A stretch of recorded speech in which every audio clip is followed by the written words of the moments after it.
तेहा करी बखियान।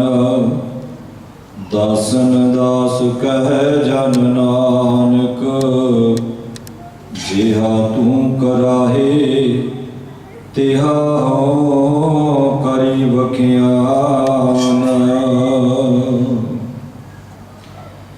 गुरु रूप अति परम सन्मान सत्कारयोग गुरु खालसा साध संगत सतगुरां दी पावन और पवित्र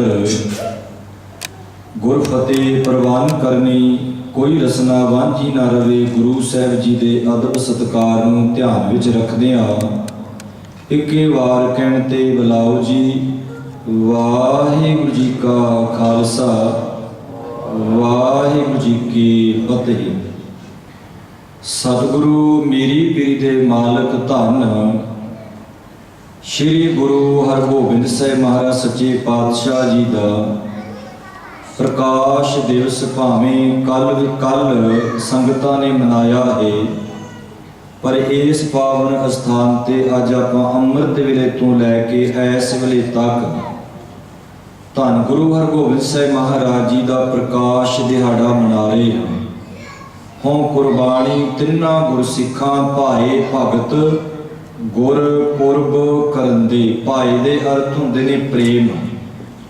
भाई गुरदास साहब जी कहंदे मैं उन्हां गुरसिखां तो कुर्बान सदके जाना जिहड़े अपने मालक दी अपने गुरमुख प्यारियां दी और गुरुआं दी वडियाई नूं अपनी रसना तो बयान करदे ने। सतगुरु गुरु हरगोबिंद साहिब महाराज जी मेहर करन बख्शिश करन। कुछ सतगुरां दे इतिहास विचों बचन कुछ गुरमत विचारां ज्यों बुलावे त्यों बोले स्वामी। जिवें गुरु बुलावे जे उस तरह बोलांगे तां उस बोलण ते उस सुनण दे विच आनंद ही वखरा होएगा। जिवें लोक बुलाउण जे उवें बोलीए ते जिवें लोक सुनना चाहण उवें सुनाइए तो फिर उहदे विच कोई आनंद नहीं हुंदा है। ते सतगुरां ने बाणी विच जिक्र कीता है। सुबह भी आपां अर्ज कीती सी। बाबा कबीर साहब जी भी कहंदे ने संत मिलै किछ सुनिए कहिए मिलै असंत मस्ट कर रही है। और ये भी बचन ने जब लग दुनिया रही है नानक किछ सुनिए किछ कहिए। गुरु घर दे विच जिहड़ी सुनन दी है वो महत्ता बहुत ज़्यादा है। गुरु नानक देव महाराज आप जिक्र करते ने पावन बचना दे राही। सुनिया सिद्ध पीर सुरनाथ, सुनिया सत संतोख ज्ञान। ये चार पौड़ियां गुरु नानक देव महाराज जी ने उच्चारण कीतियां हन। पर गुरु साहब जी ये भी कहते हैं सब गुण तेरे मैं नाही कोए, विण गुण कीते भगत ना होए। ते ओ गुण हुण है किहड़े? ਉਹ ਗੁਣ ਨੇ ਗੁਰਮੁਖੋ ਮਾਲਕ ਦੀ ਗੱਲ ਨੂੰ ਮੰਨਣਾ, ਮਨ ਦੇ ਵਿੱਚ ਗੁਰੂ ਦੇ ਪ੍ਰਤੀ ਅਥਾਹ ਪ੍ਰੇਮ ਧਾਰਨ ਕਰਨਾ, ਮਨ ਦੇ ਵਿੱਚ ਗੁਰੂ ਦੇ ਬਚਨਾਂ ਦੇ ਪ੍ਰਤੀ ਯਕੀਨ ਪੈਦਾ ਹੋਣਾ। ਤੇ ਗੁਰੂ ਸਾਹਿਬ ਕਹਿੰਦੇ ਨੇ ਜੇ ਤੂੰ ਇਹ ਗੁਣ ਆਪਣੇ ਜੀਵਨ ਵਿੱਚ ਧਾਰਨ ਕਰੇਗਾ ਤਾਂ ਤੂੰ ਪ੍ਰਭੂ ਭਗਤੀ ਦੇ ਮਾਰਗ ਤੇ ਚੱਲ ਸਕਦਾ ਹੈ। ਤੇ ਜੇ ਇਹ ਗੁਣ ਤੂੰ ਆਪਣੇ ਜੀਵਨ ਵਿੱਚ ਨਹੀਂ ਧਾਰਨ ਕਰ ਸਕਦਾ फिर उस मालक के गुणों तो बिना अंदर भगती का पैदा होना बड़ा मुश्किल है। सुनन संबंधी मैं बेनती करा वक्खो वक्ख धर्मां दे विच सुनन दे प्रति कोई ध्यान जां ज्ञान दी जां ध्यान लाउण दी साधना होएगी। कोई न्योली कर्म करदा सी, कोई पुठे लटकदा सी, कोई प्राणायाम कोई जल धारा कोई किवें। पर गुरु नानक दा जिहड़ा पंथ है ये कट्टड़ पंथी नहीं। भावें लोगों ने कह दिता भी सिख धर्म तां जी बहुत कट्टड़ पंथ है। इहनूं कट्टड़ पंथ तुसीं किहड़े एंगल तो कह सकदे आ किहड़े विषय तो, क्योंकि इहदे विच तां कट्टड़ता वाली गल ही कोई नहीं। ये सब तो नवां धर्म है ते सारे धर्मां तो बाद होंद विच आया। इत्थे ते कुछ भी करन दी लोड़ नहीं। इत्थे ते मारिया सिक्का जगत विच नानक निर्मल पंथ चलाया, निर्मल मैल तो रहत। दूजे धर्मां दे वल तुसीं ध्यान मारो तुहानूं बड़ा कुछ करना पएगा। तुहानूं तरह तरह के कर्म कांड करने पैणगे। लोग तुहानूं उलझनां च पा के रखणगे। पर सिख धर्म ऐसा धर्म है केवल अमृत वेले उठना है, इशनान करना है और पावन गुरु की बाणी नूं पढ़ना ते सुनना विचारना है। ते फिर कट्टड़ किहड़े बन्ने हो गया। इत्थे एक पंगत दे विच बैठ के ऊच नीच छूत छात भिन्न भिट इत्थे कोई भी वेखी नहीं जाती। जिहड़ा मर्जी आके बैठ जावे लंगर विच दरबार विच, किसी के प्रति मन में छूत छात नहीं, तो फिर एक कट्टड़ नहीं हो सकता है। दूजे धर्मां नूं तुसीं कट्टड़ कह सकते हो। जिवें हिंदू धर्म दे विच केवल हिंदू वीर जनेऊ पा सकते हैं, उन्हां दी घरवाली नहीं। केवल ते केवल मुसलमान ने जिहड़े मस्जिद विच जाके नवाज अदा कर सकते हैं, उन्हां दीयां घरवालियां बेगमां नहीं। इत्थे गुरु नानक दा जिहड़ा घर है, इत्थे जिहड़ा मर्जी हिंदू आवे वो भी गुटका चुक के नितनेम कर सकता है। मुसलमान आवे वो इत्थे मत्था टेके सेवा करे, बाणी पढ़े सुने, कोई मनाही नहीं। तो फिर एक कट्टड़ पंथ किस तरह हो गया। आपां बेनती तां कर लगे सी भी गुरु नानक दा जिहड़ा घर है ये निर्मल पंथ है। मारिया सिक्का सिक्का तो भाव है शब्द दा बाण। मारिया सिक्का जगत विच नानक निर्मल पंथ चलाया। ते अर्ज कर लगे सी भी जिहड़ी गुरु घर दे विच गल है ना सुन दी, मैं कुछ बचन साझे करा। विक्रमाजीत एक राजा होया और गुरमुखो ओदे दरबार दे विच ना एक बुत घाड़ा आया ते ओने 3 प्रकार दे वक्खो वख जिहड़े बुत सी विक्रमाजीत राजे दे दरबार विच लिया के रख दिते ने। ते राजे नूं आखिया, राजन ये जिहड़े बुत भावें वेखण दे विच तैनूं इक्को जे जापदे ने, पर इन्हां तिन्नां दे विच फर्क बड़ा है। तू इन्हां तिन्नां बुतां दी जां तां आप पहचान कर जां फिर किसी तो करवा ते मेरी बनदी यथा योग जो भी भेटा है इन्हां बुतां दी मैनू दे, जो मैं मेहनत कीती है, और मैनू मान सन्मान दे, ताकि दुनिया दे विच लोकां दे विच उत्साह बने ते सब इस पासे आउण। हुण विक्रमाजीत राजा हैरान होया कि बुत ने जिहड़े वेखण विच सारे तिन्ने इक्को जे ने, पर यह कहंदा इन्हां विच फर्क बड़ा है। कहंदे उस में इशारा कर दिता सिपाहियां नूं जां जिहड़े खोज करन वाले सी, कहंदे इन्हां बुतां दी देखभाल करो, वेखण विच इक्को जे ने, पर यह कहंदा इन्हां विच फर्क बड़ा है। हुण बड़ियां ने आपो अपना जोर लाया, झात मारी, इधर उधर वेखिया, सारे कहण लगे राजन एवें झूठ बोलदा है, एवें तुहानूं उलझण विच पाउंदा है। तां तिन्ने बुत इक्को जे ने, कोई फर्क नहीं। पर वो फिर बुत घाड़ा कहण लगा, नहीं महाराज इन्हां तिन्नां विच बड़ा फर्क है। जदों इस तरह कहंदा रहा, राजा सुणदा रहा, लोग आपो अपनी मेहनत दे नाल वेखदे रहे, पर मुकदी गल पहचान कोई ना सकिया भी इन्हां तिन्नां विच फर्क की है। अखीर कहंदे एक पिछे बैठा सी विद्वान जिहदा जिक्र कीता कालीदास करके, ਉਹ उठिया कहन लग्या, राजन कोई ना कोई ते गल होएगी, एवें कोई किसी गल ते दावा नहीं कर सकता झूठा। तो फिर कहन लग्या तू की करना। कहंदा मैं भी इन्हां बुतां दी पहचान करके वेखदा कि तिन्नां दे विचों किसी विच फर्क है भी कि नहीं, जां फिर इहने एवें तोता रट लाई है। कहंदे फिर कालीदास ने फिर उस वक्त झाड़ू का एक तीला चुकिया ते गुरमुखो जिहड़ा एक पहला बुत सी ना, उस बुत दे कान दे विच पाया ते ओह जिहड़ा तीला सी, इन्हां खड़ो जी उधर बाहर ले जाओ। तो उस समय आखिया कि यह जिहड़ा तीला है इहदे कान दे विच पा दिता। खिमा करनी उसे विषय ते आईए। कहंदे तीला उस बुत दे कान विच पाया, सज्जे कान दे विच पाया ते ओह खब्बे कान दे विच दी बाहर दी आ गया है। और उस तो बाद उन्हें विक्रमाजीत राजे नूं आखिया, राजन ये जिहड़ा बुत है, कहंदे इस बुत दा इस बुत घाड़े नूं कहंदे एक पैसा तक नहीं देना, ये बिल्कुल फजूल है। दूजे बुत दे उन्हें कान दे विच तीला पाया ते वो तीला मूँह दे विच दी बाहर आ गया। ते राजन इस बुत दी इस बुत घाड़े नूं एक मोहर इनाम वजों दे दिओ। और जिहड़ा तीसरा बुत सी ओहदे कान दे विच तीला पाया, पर वो तीला बाहर नहीं सी आया। हुण उस तो बाद राजे नूं आखिया, राजन ये तिन्ने जिहड़े बुत ने ਤਿੰਨਾਂ ਬੁੱਤਾਂ ਦੇ ਵਿੱਚੋਂ ਦੋ ਬੁੱਤਾਂ ਦੀ ਕੋਈ ਨਾ ਕੋਈ ਖਾਸੀਅਤ ਹੈ। ਕਹਿਣ ਲੱਗਾ ਵੀ ਇਹਦਾ ਤੂੰ ਸਾਨੂੰ ਕੋਈ ਅਹਿਮੀਅਤ ਦੱਸ, ਇਹਨਾਂ ਦੀ ਵਡਿਆਈ ਦੱਸ ਵੀ ਹੈ ਕੀ। ਉਹ ਕਹਿਣ ਲੱਗਾ ਵੀ ਜਿਹੜਾ ਪਹਿਲਾ ਬੁੱਤ ਹੈ ਨਾ, ਇਹ ਤਿੰਨੇ ਬੁੱਤ ਸਰੋਤੇ ਦੀ ਗੱਲ ਹੈ। ਸਰੋਣਾ ਪ੍ਰੇਤ ਹੈ, ਭਾਵ ਇਸ਼ਾਰਾ ਵੀ ਜਿਹੜਾ ਪਹਿਲਾ ਬੁੱਤ ਹੈ ਨਾ, ਇਹ ਬੁੱਤ ਉਸ ਸਰੋਤੇ ਵਰਗਾ ਹੈ ਜਿਹੜਾ ਸੱਜੇ ਕੰਨ ਵਿੱਚ ਦੀ ਗੁਰੂ ਦੀ ਗੱਲ ਸੁਣ ਲੈਂਦਾ ਹੈ ਤੇ ਖੱਬੇ ਕੰਨ ਦੇ ਵਿੱਚ ਦੀ ਕੱਢ ਦਿੰਦਾ ਹੈ। ਤੇ ਇਸ ਵਾਸਤੇ ਕਹਿੰਦੇ ਐਸੇ ਸਰੋਤੇ ਤੇ ਐਸੇ ਬੁੱਤ ਦੀ ਕੋਈ ਕੀਮਤ ਨਹੀਂ। ਉਹ ਤਾਂ ਕੇਵਲ ਤੇ ਕੇਵਲ ਮਿੱਟੀ ਦੇ ਬੁੱਤ ਹੋਣਗੇ। ਇੱਥੇ ਮਿੱਟੀ ਦੇ ਬੁੱਤਾਂ ਨੇ ਕੀ ਬੋਲਣਾ, ਇੱਥੇ ਬੰਦੇ ਵੀ ਅੱਜ ਦੇ ਸਮੇਂ ਵਿੱਚ ਬੁੱਤਾਂ ਵਰਗੇ ਹੀ ਨੇ।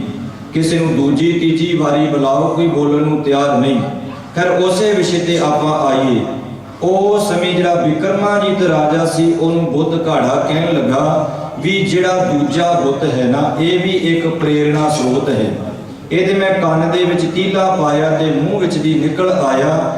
ਇਹ ਐਸਾ ਸਰੋਤੇ ਦਾ ਪ੍ਰਤੀਕ ਹੈ ਵੀ ਜਿਹੜਾ ਸੱਜੇ ਕੰਨ ਦੇ ਵਿੱਚ ਦੀ ਗੁਰੂ ਦੀ ਗੱਲ ਸੁਣ ਲੈਂਦਾ ਹੈ, ਜਾਂ ਕਿਸੇ ਵਿਦਵਾਨ ਦੀ ਗੱਲ ਸੱਜੇ ਕੰਨ ਨਾਲ ਸੁਣ ਲੈਂਦਾ ਹੈ ਤੇ ਇਹ ਆਪਣੇ ਮੂੰਹ ਦੇ ਵਿੱਚ ਦੀ ਉਹਦੀ ਤਾਰੀਫ ਕਰ ਦਿੰਦਾ ਹੈ, ਪਰ ਆਪ ਜੀਵਨ ਦੇ ਵਿੱਚ ਕੁਝ ਵੀ ਗੁਣਾਂ ਨੂੰ ਧਾਰਨ ਨਹੀਂ ਕਰਦਾ ਤੇ ਇਹਦੀ ਕੇਵਲ ਤੇ ਕੇਵਲ ਇੱਕ ਮੋਹਰ ਕੀਮਤ ਹੈ। ਪਰ ਰਾਜਾ ਕਹਿਣ ਲੱਗਿਆ ਜਿਹੜਾ ਤੀਜਾ ਤੇ ਉਹਦੀ ਕੀ ਅਹਿਮੀਅਤ, ਉਹਦੀ ਕੀ ਖਾਸੀਅਤ। ਉਸ ਸਮੇਂ ਬੁੱਧ ਘਾੜੇ ਨੇ ਆਖਿਆ, ਰਾਜਨ ਇਹ ਜਿਹੜਾ ਤੀਸਰਾ ਬੁੱਤ ਹੈ ਨਾ, ਇਹਦੀ ਤਾਂ ਕੀਮਤ ਤੂੰ ਸਾਰਾ ਖਜ਼ਾਨਾ ਰਾਜ ਭਾਗ ਵੇਚ ਕੇ ਵੀ ਇਸ ਬੁੱਤ ਦੀ ਕੀਮਤ ਤੂੰ ਅਦਾ ਨਹੀਂ ਕਰ ਸਕਦਾ। ਇਹ ਤੀਸਰਾ ਬੁੱਤ ਇੱਕ ਸਰੋਣਾ ਪ੍ਰੇਤ ਹੈ। ਕਹਿਣ ਲੱਗਿਆ ਕਾਰਨ, ਕਹਿੰਦੇ ਇਹ ਇੱਕ ਐਸਾ ਬੁੱਤ ਹੈ, ਇਹ ਐਸਾ ਸਰੋਤੇ ਦਾ ਪ੍ਰਤੀਕ ਹੈ ਕਿ ਇਹ ਜਿਹੜੇ ਕੰਨ ਦੇ ਵਿੱਚ ਦੀ ਗੁਰੂ ਦੀ ਗੱਲ ਸੁਣ ਲੈਂਦਾ ਹੈ, ਨਾ ਤਾਂ ਇਹ ਕਿਸੇ ਦੀ ਫਜ਼ੂਲ ਤਾਰੀਫ ਕਰਦਾ ਹੈ ਤੇ ਨਾ ਹੀ ਇਹ ਸੁਣੀ ਹੋਈ ਗੱਲ ਨੂੰ ਦੂਜੇ ਕੰਨ ਵਿੱਚ ਦੀ ਕੱਢਦਾ ਹੈ। ਇਹ ਗੁਰੂ ਦੀ ਗੱਲ ਸੁਣ ਕੇ ਆਪਣੇ ਜੀਵਨ ਦੇ ਵਿੱਚ ਵਸਾ ਲੈਂਦਾ ਹੈ ਤੇ ਉਹਨਾਂ ਗੁਣਾਂ ਨੂੰ ਆਪਣੇ ਜੀਵਨ ਦੇ ਵਿੱਚ ਧਾਰਨ ਕਰਦਾ ਹੈ। ਤੇ ਇਸ ਬੁੱਤ ਦੀ ਤਾਂ ਰਾਜਨ ਤੂੰ ਕੋਈ ਕੀਮਤ ਦੇ ਹੀ ਨਹੀਂ ਸਕਦਾ। ਤਿੰਨ ਬੁੱਤ ਸਨ ਤੇ ਤਿੰਨਾਂ ਬੁੱਤਾਂ ਦੀ ਗੁਰਮੁਖੋਂ ਵੱਖੋ ਵੱਖਰੀ ਪ੍ਰੇਰਣਾ ਸੀ। ਉਹ ਪ੍ਰੇਰਣਾ ਸੀ ਤਿੰਨ ਪ੍ਰਕਾਰ ਦੇ ਸਰੋਤਿਆਂ ਦੀ। ਪਹਿਲਾ ਸਰੋਤਾ ਉਹ ਹੁੰਦਾ ਹੈ ਗੱਲ ਸੁਣੀ ਤੇ ਕੰਨ ਝਾੜ ਕੇ ਤੁਰ ਗਿਆ। ਦੂਜਾ ਉਹ ਹੈ ਜਿਹਨੇ ਗੁਰੂ ਦੀ ਗੱਲ ਸੁਣੀ, ਵਡਿਆਈ ਸੁਣੀ, ਪਰ ਮੁਖ ਤੋਂ ਕਹਿੰਦੇ ਸੁਣਾਉਣ ਵਾਲੇ ਦੀ ਵਾਹ ਵਡਿਆਈ ਕਰ ਦਿੱਤੀ, ਪਰ ਜੀਵਨ ਦੇ ਵਿੱਚ ਆਪ ਕੁਝ ਨਾ ਧਾਰਨ ਕੀਤਾ। ਪੰਚਾਂ ਦਾ ਕਿਆ ਸਿਰ ਮੱਥੇ, ਪਰਨਾਲਾ ਉੱਥੇ ਦਾ ਉੱਥੇ। ਪਰ ਜਿਹੜਾ ਤੀਸਰਾ ਹੈ ਨਾ, ਗੁਰਮੁਖੋਂ ਗੁਰੂ ਦੀ ਗੱਲ ਸੁਣਦਾ ਹੈ, ਆਪ ਵੀ ਜੀਵਨ ਵਿੱਚ ਕਮਾਉਂਦਾ ਹੈ ਤੇ ਦੂਜਿਆਂ ਨੂੰ ਵੀ ਉਸ ਜੀਵਨ ਮਾਰਗ ਦਾ ਪਾਂਧੀ ਬਣਾਉਂਦਾ ਹੈ। ਪਰ ਆਪਾਂ ਜਦੋਂ ਗੁਰੂ ਨਾਨਕ ਦੇ ਦਰ ਤੇ ਆਉਂਦੇ ਹਾਂ, ਜਦੋਂ ਗੁਰੂ ਨਾਨਕ ਦੇਵ ਮਹਾਰਾਜ ਦੀ ਗੱਲ ਸੁਣਦੇ ਹਾਂ, ਦਰਅਸਲ ਹਰ ਕੋਈ ਮਨੁੱਖ ਆਪਣੇ ਮਨਪਸੰਦ ਬੋਲ ਸੁਣਨੇ ਚਾਹੁੰਦਾ ਹੈ। ਜਿਹੜਾ ਬੰਦਾ ਆਪਣੇ ਮਨਪਸੰਦ ਦੀ ਗੱਲ ਸੁਣੇਗਾ, ਜੋ ਉਹਦੇ ਮਨ ਨੂੰ ਲੱਗਦਾ ਹੈ, ਤਾਂ ਗੁਰਮੁਖੋ ਮਨਪਸੰਦ ਦੀਆਂ ਗੱਲਾਂ ਦੱਸੋ ਭਲਾ ਕਿਸੇ ਬੰਦੇ ਦਾ ਜੀਵਨ ਬਦਲ ਸਕਦੀਆਂ ਨੇ? ਬਿਲਕੁਲ ਨਹੀਂ। ਜੇ ਮਨਪਸੰਦ ਸੁਣਾਂਗੇ ਤਾਂ ਜਾਂ ਮੇਰੇ ਵਰਗਾ ਤੁਹਾਡੇ ਮਨਪਸੰਦ ਦੀਆਂ ਗੱਲਾਂ ਕਰੇਗਾ ਤੇ ਉਹ ਕਦੇ ਵੀ ਬੰਦੇ ਦਾ ਜੀਵਨ ਤਬਦੀਲ ਨਹੀਂ ਹੋ ਸਕਦਾ। ਉਹ ਫਿਰ ਗੁਰੂ ਨੂੰ ਆਪਣੇ ਮੁਤਾਬਕ ਚਲਾਏਗਾ, ਉਹ ਗੁਰੂ ਮੁਤਾਬਕ ਨਹੀਂ ਚੱਲੇਗਾ।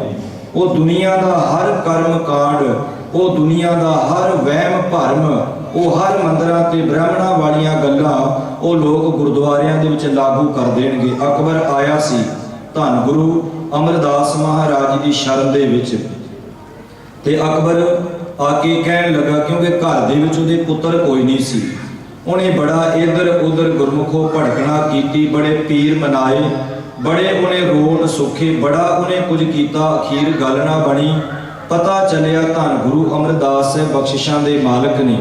ਬੜੀ ਨਿਮਰਤਾ ਦੇ ਨਾਲ ਆਇਆ, ਬਾਹਰੋਂ ਨਿਮਰਤਾ ਸੀ ਪਰ ਅੰਦਰ ਨਿਮਰਤਾ ਨਹੀਂ ਸੀ। ਕਹਿੰਦਾ ਜੀ ਦਰਸ਼ਨ ਕਰਨੇ ਨੇ। ਧੰਨ ਗੁਰੂ ਅਮਰਦਾਸ ਮਹਾਰਾਜ ਜੀ ਦੇ ਸਿੱਖ ਗਏ, ਕਹਿਣ ਲੱਗੇ ਸਤਿਗੁਰੂ ਜੀ ਮੌਕੇ ਦੀ ਹਕੂਮਤ ਦਾ ਬਾਦਸ਼ਾਹ ਅਕਬਰ ਆਇਆ, ਤੁਹਾਡੇ ਦਰਸ਼ਨ ਕਰਨੇ ਚਾਹੁੰਦਾ ਹੈ। ਇਹ ਜਿਹੜਾ ਅਗਲਾ ਵਿਸ਼ਾ ਮੈਂ ਇਹ ਪੰਗਤ ਦੇ ਸੰਬੰਧ ਵਿੱਚ ਬੇਨਤੀ ਕਰਨ ਲੱਗਾ। ਔਰ ਪਹਿਲਾ ਜਿਹੜਾ ਸੀ ਉਹ ਸੀ ਇੱਕ ਸਰੋਤੇ ਦਾ ਪ੍ਰਤੀਕ, ਵੀ ਸਰੋਤੇ ਤਿੰਨ ਪ੍ਰਕਾਰ ਦੇ ਹੁੰਦੇ ਨੇ, ਪਰ ਇਹ ਤੀਸਰਾ ਵਿਸ਼ਾ ਗੁਰਮੁਖੋ ਪੰਗਤ ਦਾ। ਹੁਣ ਜਦੋਂ ਅਕਬਰ ਆਇਆ, ਕਹਿੰਦਾ ਦਰਸ਼ਨ ਕਰਨੇ ਨੇ, ਧੰਨ ਗੁਰੂ ਅਮਰਦਾਸ ਸਾਹਿਬ ਸਿੱਖਾਂ ਨੂੰ ਕਹਿਣ ਲੱਗੇ, ਅਕਬਰ ਨੂੰ ਕਹੋ ਗੁਰੂ ਕਾ ਲੰਗਰ ਤਿਆਰ ਹੈ, ਪਹਿਲਾਂ ਲੰਗਰ ਵੀ ਜਾ ਕੇ ਪ੍ਰਸ਼ਾਦਾ ਛਕੇ। गुरु के लंगर विचों वो पहला प्रशादा छके, फिर वो साडे कोल आवे, फिर उन्होंने दर्शन होणगे।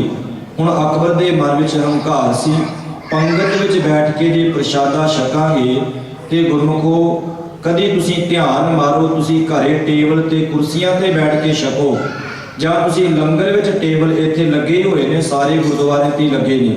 अब ब्लैकबर्न मैं पिछले साल गया, उत्थे दरबार विच कुर्सियां मसे रंगड़ वांगू ला के बैठे हुए ने सारे।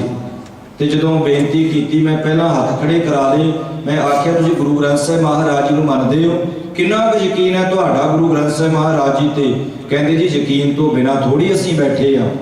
कहते यकीन तो बिना थोड़ी बैठे आ। ते मैं अर्ज की, जिस गुरु दे कोल तुसीं बैठे हो कि उस गुरु दे अगे कुर्सी ते बैठी दा, कुर्सी डाह के बैठी दी है। जदों कि तुहाडा रिश्तेदार चढ़ाई कर जे, उदों आपां कुर्सियां ते नहीं ना डाउंदे, उदों पल्लियां विछा के बैठदे हां।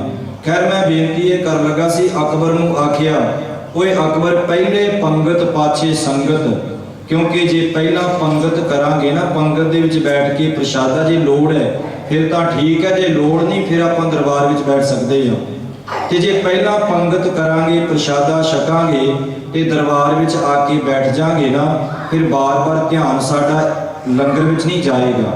बार बार फिर ये ख्याल नहीं आवेगा भी किते दाल ना मुक जे, किते खीर ना मुक जे, किते दही ना मुक जे, ते भाई जी समाप्ति करन दा ना ही नहीं लैंदे।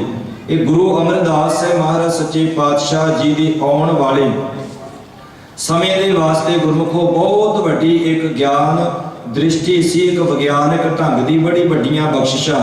सतगुरां ने आख्या भी जे दर्शन करने, पंगत दा क्यों इशारा कीता? क्योंकि हंकारी सी अकबर। सतगुरु कहंदे नहीं दर्शन हो सकदे, पंगत विच बैठ। अखीर की होया, अकबर बादशाह पंगत विच बैठ के जिथे दूजे धर्मां दे लोग ऊच नीच बैठे सी, उसे तपड़ां दे उपर कहंदे अकबर नूं बैठना पिया। क्यों बिठाया? क्योंकि जिहड़ा हंकार सी ना, हंकार नूं नीवा करन वास्ते, ताकि मन विच इहदी निमरता आए। शरदा धार जो घर ते आवे, साध संगत जन्म मरण मिटावे। कहंदे जदों शरदा होएगी ते सतगुरां दी कृपा होवेगी। ते शरदा भी गुरमुखो ज्ञान तो ही नहीं, शरदा नहीं, ये नहीं भी ज्ञान तो ही नहीं, शरदा भी उहदे नाल कुछ मिलेगा। ज्ञान तो ही नहीं, शरदा की हुंदी है? चलो जी मैं मत्था टेकिया ते मुड़ गया, शायद इदां ही कृपा हो जाएगी। गुरु दे दर्शन की ने? गुरु दा ज्ञान सुनना ही गुरु दे दर्शन हन। प्यो नाल रिश्ता तां ही बनदा है जे प्यो दी गल मन्नांगे, ते जे प्यो दी गल नहीं मन्नांगे उहदे नाल केवल ते केवल खून दा रिश्ता रह जांदा, विचारां दा टुट जांदा है। खैर कहते अकबर पंगत विच बैठा ते गुरमुखो प्रशादा छकिया, ते उस तो बाद संगत विच धन गुरु अमरदास महाराज सच्चे पातशाह जी ने अकबर बादशाह नूं दर्शन दिदारे दिते। अकबर कहन लगा जी मैं दर्शन दिदारे करके, बाणी विच बड़े प्यारे बचन ने, और भट्टा ने भी कह दिता है, गुरु साहिबाना ने भी जिक्र किया है, सो कहो टल गुर सेविए ऐन सहज सुभाए, दर्शन परसिए गुरु कै जन्म मरण दुख जाए। जन्म ते मरण तो रहत कौन हुंदा है? जिहड़ा पावन गुरु दी बचनां नूं, गुरु दे हिरदे विच गुरु दे बचनां नूं धारण कर लैंदा है। परसन तो भाव की है? परसन तो भाव है गुरु दी गल नूं मनना, अपने मन दे विच गुरु दे बचन नूं धारण करना।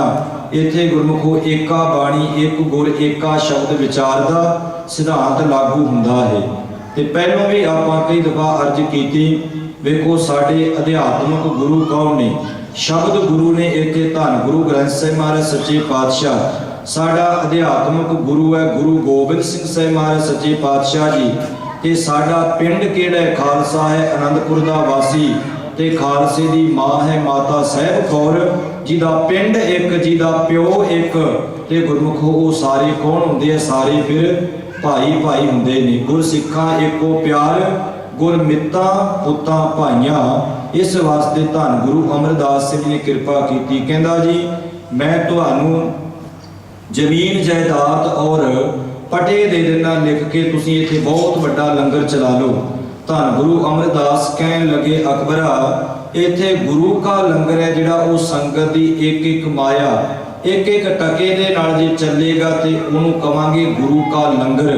ते जे तूं कल्ले ही दे देगा ना माया बन के पंडा भी मैं इत्थे लंगर चला दियां, वो फिर गुरु का लंगर नहीं, वो फिर होगा अकबर का लंगर, फिर वो अकबर का लंगर बन जाएगा। तो मैं ये भी बेनती करा, पिछले दिनी अर्ज की भाई तारू सिंह ने जिहड़ा अपना घर सी ना गुरमुखो, उत्थे प्रशादा पानी तैयार करके भुखे सिंघां नूं छकाउंदे लोड़वंद नूं जिहड़े जंगलां दे विच सी, भाई तारू सिंह दा घर लंगर बन गया। ते मन विच ख्याल आउंदा है असीं लंगरां नूं रेस्टोरेंट बना दिता है, असीं लंगरां नूं घर बना दिता है। हर एक वो गल असीं गुरु के लंगरां दे विच लागू कर दित्ती जिहड़ियां गल्लां साडे घरां दे विच ने। चलो जे कोई बहुती मजबूरी कोई नहीं बैठ सकता वो वक्री गल है, तो जिहड़ा चंगा भला है तो वह भी बेंच ते बह के रोटी इंज खांदा है जिवें इत्थे विआह दे विच आया हुंदा है। इस वास्ते गुरु का लंगर है तो गुरु के लंगर की कोई ना कोई मर्यादा होंदी है। हर एक बंदा साडी माता भैन जां कोई भी है समाज दे विच भी आपां रहने आ, वो भी एक समाज दे नेम होंदे ने, एक मर्यादा होंदी है, एक घर की मर्यादा होंदी है। पर जो गुरु नानक दे दर दी मर्यादा की गल आउंदी है तो उत्थे आपां गल मन्नण नहीं, उत्थे बहुता जोर आपां गल मनाउण ते लाउंदे हां। ते इह आपां पंगत दे संबंध विच बेनती कीती है। और तीसरी गुरमुखो गल है एक शरधा दी भी। शरधा की है? धन गुरु हरगोबिंद साहिब महाराज बख्शिशां दे मालिक गुरमुखो कश्मीर की धरती ते गुरु हरगोबिंद साहिब महाराज जी नूं एक माता ने याद किया, बड़ी प्यार दी पीड़ी गंढ पाई, याद लगी कर नेत्र बंद करके। ते इस बजुर्ग मां ने अपने हत्थां दे नाल सूत कत्तिया सी। सूत कत के भावना बनाई, सतगुरु जी मैं ते आ नहीं सकती, आप बख्शिशां दे रहमतां दे सागर हो, किरपा करो। हुण रोज ये मां बेचारी अरदासां करदी है, रोज बेनतियां जोतड़ियां लगी करन कि सतगुरु जी मेरे तां जिहड़े प्राण ने वो भी बड़े थोड़े रह गए ने, ये सवास निकलदियां नूं देर नहीं लगेगी, आप किरपा करो। मां ने रोज गुरमुखो जाना दीवान दे विच, ते जदों कथा कीर्तन होना ते मां ने नेत्र बंद करके कई जाना सतगुरु जी आ जाओ, सतगुरु जी मेहर करो। ते जिहड़े संगत दे विच बैठे सन वो कहण लगे माता जी तुसीं रोज दीवान विच आके शोर करदे हो, इसलिए ये तुहाडे वास्ते ठीक नहीं। एक दिन ग्रंथी सिंह नूं आख्या तुसीं अरदास करो ताकि छेवें पातशाह आउण ते जिहड़ा मैं ये खद्दर दा चोला पोशाक बुनी है ये सतगुरु जी आके पा लैण। अगों अरदास भावें उन्हें कर दित्ती और 4 मिनटां बाद वो कहण लगे इंज जापदा भी माई दा जिहड़ा दिमाग है ना खराब हो गया है, ये रोज कहती है सतगुरु आउणगे, ये बनाया होया चोला खद्दर दा पाउणगे, पर हुण माई नूं कौन दसे भी इन्नी दूर गुरु किवें आएगा। कई दफा गुरमुखो जिस गुरु की गल करते सुनते हैं, जिस गुरु कोल बैठे हैं उहदे उपर यकीन नहीं हुंदा, पर लोक लाज करके सानू ये सब कुछ कराउणा पैंदा है। लोक लाज करके आपां करते हैं बहुते धार्मिक कर्म, भावें वो लंगर कराइए ते भावें गुरमुखो वो आपां पाठ पूजा कराइए, लोक लाज सानू ये सब कुछ कराउण ते मजबूर करदी। वो विरले होणगे जिहड़े अंदरों करदे होणगे।